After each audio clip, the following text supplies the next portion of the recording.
Welcome back to my channel. It's me, Art, channeling messages from Spirit Infinite Gratitude. So let's just hop into this collective reading.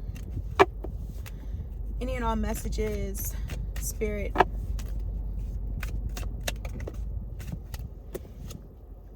Death and mortality. Owu Atwedi, the ladder of death. We are only on earth for a short time. This symbol suggests live a good life for the next life. Some of y'all are out here climbing the corporate ladder with me. Kudos to you. Spirit, tell me more about mortality and death. The power of love, devotion. This is going to be very interesting, you guys. Odu Ni Fi Kwan. Nu Fi Kwan. Love never loses its way home. This symbol is of the power of love. So maybe you guys feel like you're in a dead-end job, or maybe there's like a presence of just feeling trapped, feeling like there is a glass ceiling wherever you are, feeling like there's no way out, feeling like you just can't stay stagnant. You can't stay where you are. You have to grow. I see you breaking free from those feelings of being trapped, being stuck or stagnant. I see a very powerful force liberating you. Spirit, tell me more about the power of love, devotion.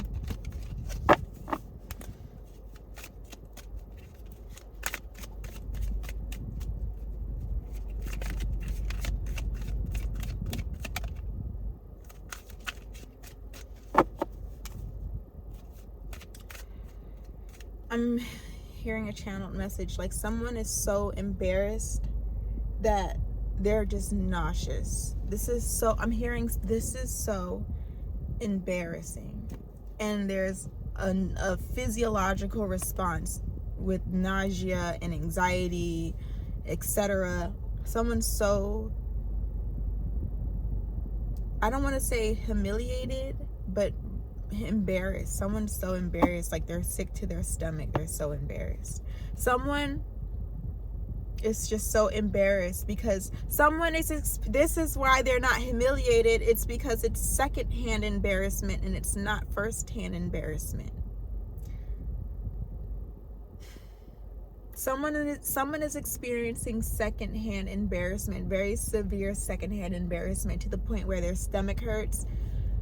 Whatever they're watching someone else do, or whatever they're viewing, they could never do. Like, that is something that, like, they couldn't imagine being in that person's situation or being in that position. It would be too embarrassing for that person. But for someone else, something isn't as embarrassing, or they're not ashamed of, or they're not embarrassed by what they're doing.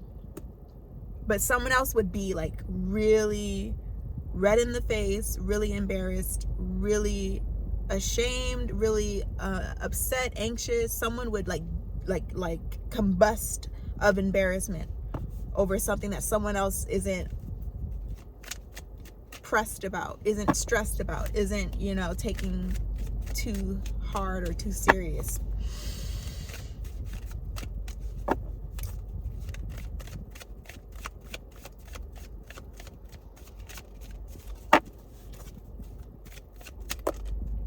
Harmony, mutuality, Osram Nusarama, the moon and the star. Harmony exists between elements in the sky, such as the stars and the moon.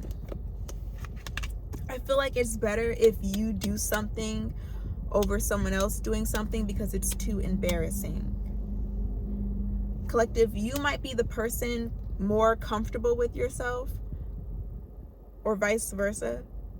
You might be the person more comfortable with something than someone else is, and it's better for you to take the lead because you're the one you're capable of it. You're capable of taking the lead. You're capable of taking the initiative. You're not embarrassed. You're not weirded out. You're just taking the lead, taking the initiative. It looks like you were chosen to lead in this particular scenario.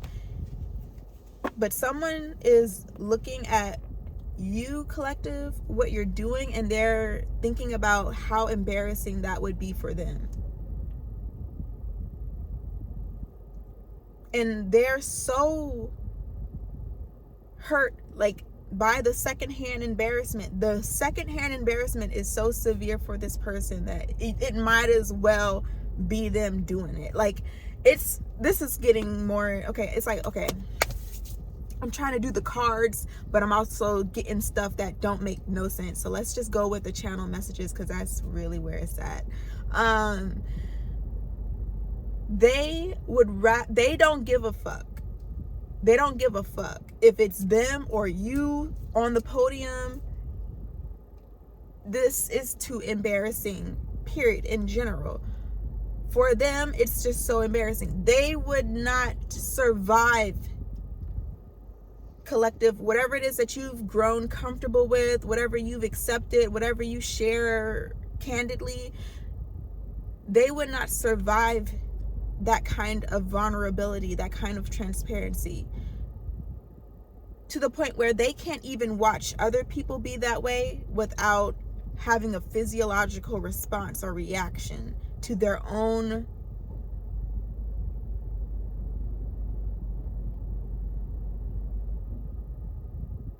individuality, their own perspective. They're in their own perspective, watching you, and they're putting themselves in your shoes. They're not putting themselves in your shoes. They are in their own damn shoes and feeling fucking embarrassed, like fucked up about how embarrassed they feel. And they're not the ones standing at the podium. They're not the ones on display. They're not the ones whose laundry is out in the street. It's not even their laundry. But they are just as embarrassed as they would be if it were their laundry. And they're very, like, disturbed. I see this person, I'm visualizing someone very disturbed at the sight of someone else's laundry in the street.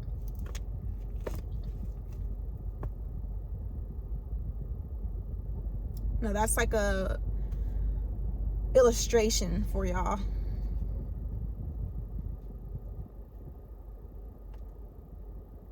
They could never, and they don't want to see anyone else do it either. This is something they could never do. They don't want to see anyone else doing it. It's so triggering. They're triggered. Someone is so triggered by someone else's vulnerability. They could never be that vulnerable, be that transparent. So they're watching you and they're feeling just as triggered.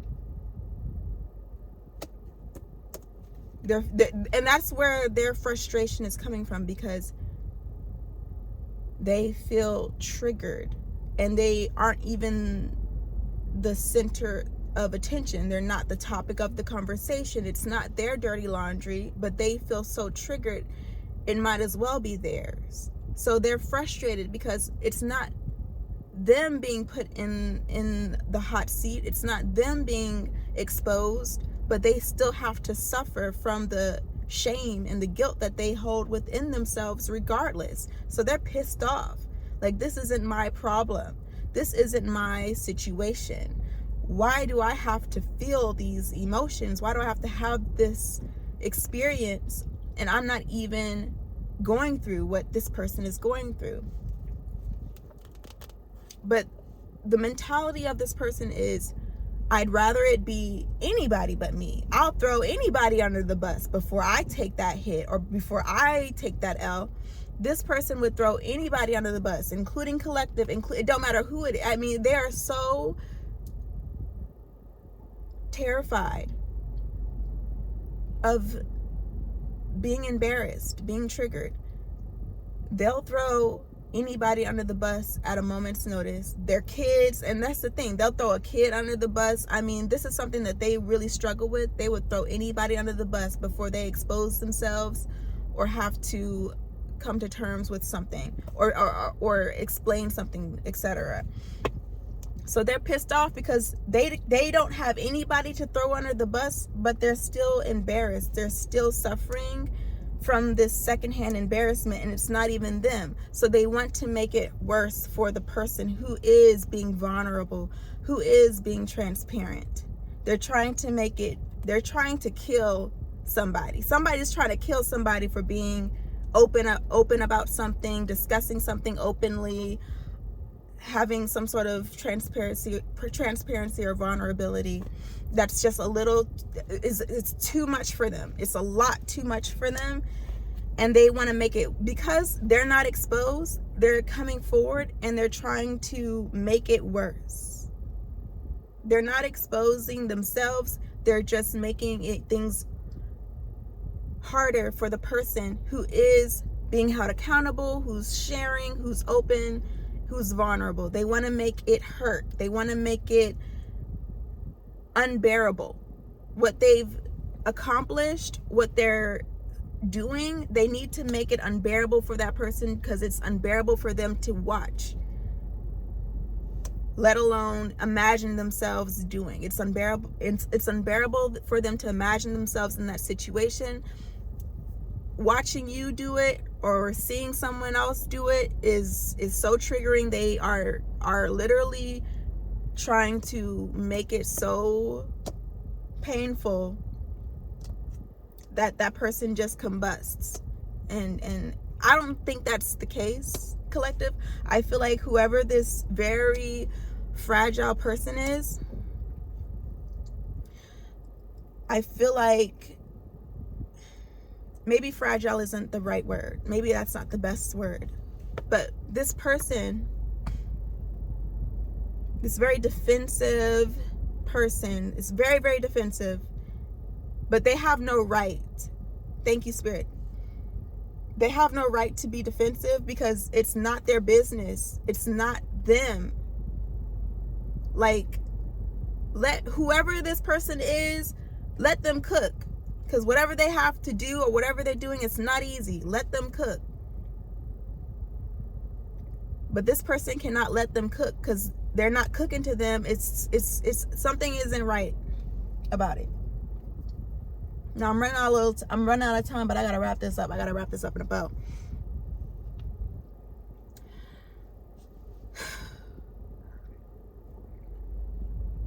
They want to make things almost impossible, unbearable for that person, but they can't, because the person sharing, the person being vulnerable, has matured, has healed. I feel like the person who's being vulnerable has healed, and the person who can't be vulnerable, or who can't even be around vulnerable people, they are very unhealed and they are very destructive. So they're here to do damage to the healed. I mean, and that's so painful. That's so painful for people who have healed. Like, and I mean, to heal and then be so strong to share your story is one thing, but to go through whatever you went through, share your story, and then get attacked for being vulnerable, for being transparent, that is sad. That is so sad. And you're being attacked by people who will never share their story, who will have to heal for a very long, much longer time than you. You're being attacked by people who never did the work to heal. Collective. But the thing is you see the world differently from a healed place. You're not embarrassed. You're not ashamed. You're in a healed place. This person is in an unhealed place. You're in a healed place. So they're seeing things from a very destructive, damaging point of view. You're seeing things from a very inspiring, motivating, enlightening point of view. So this person is trying to turn the lights off for you and everybody else. And I don't think it's possible. So someone's suffering right now because they are very unhealed and they are refusing to do the work. They're doing more damage and they're refusing to do the work. Or they wish they could do more damage, but they can't. They're just suffering with the internal combustion that they have to endure witnessing someone share their story. So with that, I'm gonna let that marinate, and I will see y'all soon. Peace.